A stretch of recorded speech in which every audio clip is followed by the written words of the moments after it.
Hello, இந்த நதிக்கரையில இருக்கிற 2 கூழாங்கல்ல உரசுனா ஒண்ணு விபூதியாவும் இன்னொன்னு சந்தனமாவும் கிடைக்கப்படுது.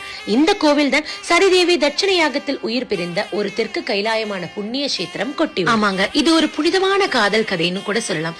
சரிதேவி தட்சண யாகத்துல சிவபெருமான் அவமதித்ததுக்காக தட்சண யாகத்திலே விழுந்து தன்னோட உயிரை நீக்கினாங்க. இந்த கோபம் தாழ முடியாம சிவபெருமான் சரிதேவியை தூக்கி கொண்டு பூமி முழுவதும் சுத்தி தெரிஞ்சிருக்காரு. இத பார்த்த விஷ்ணு பரமான் தன்னுடைய சங்கு சக்கரத்தால பார்வதி தேவி அதாவது சதிதேவியோட உடலை 51 துண்டுகளா வெட்டி இருக்காரு. இந்த 51 துண்டுகளும் நம்ம உலகத்துல 51 புனித தலங்களா இன்னமும் இருக்கு. இதனாலதான் சிவபெருமான் கழுத்துல மண்டையோடையும் உடம்பு முழுக்க சாம்பலையும் பூசிக்கொண்டு 1000 வருஷம் வெயிட் பண்ணதுக்கு அப்புறம் தான் பார்வதி தேவியோட மறுபிறவி கிடைக்கப்பட்டது. இங்குதான் அனைத்து தெய்வங்களும் சங்கமிப்பதாக சொல்லப்படுது. அதனால இதுக்கு ஒரு கூடியூர்னு பேரு. நாளடைவுல கொட்டியூரா மாறுச்சு. இந்த கொட்டியூர் கோவில் கொல்லம்ல இருக்கு. வருடத்துல 1 மாசம் மட்டும்தான் இந்த கோவிலுக்கு அனுமதி, அதாவது ஜூன் மாசம். குறிப்பாக 28 நாட்கள் தான் பெண்களுக்கு அனுமதி. நானும் ஜூன் 30ஆம் தேதி தான் சாமியை நல்லபடியா தரிசனம் பண்ண.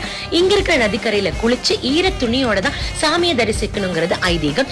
இந்த கோவிலோட பிரசாதமே ஓடப்பூ தான். இந்த ஓடப்பூ பத்தின வீடியோ நெக்ஸ்ட் வீடியோல அப்லோட் பண்றேன். இங்க குறுக்கு வழியில போனா சாமியை பார்க்க முடியாது, நேர் வழியில போனா நல்லபடியா தரிசிக்கலாம்.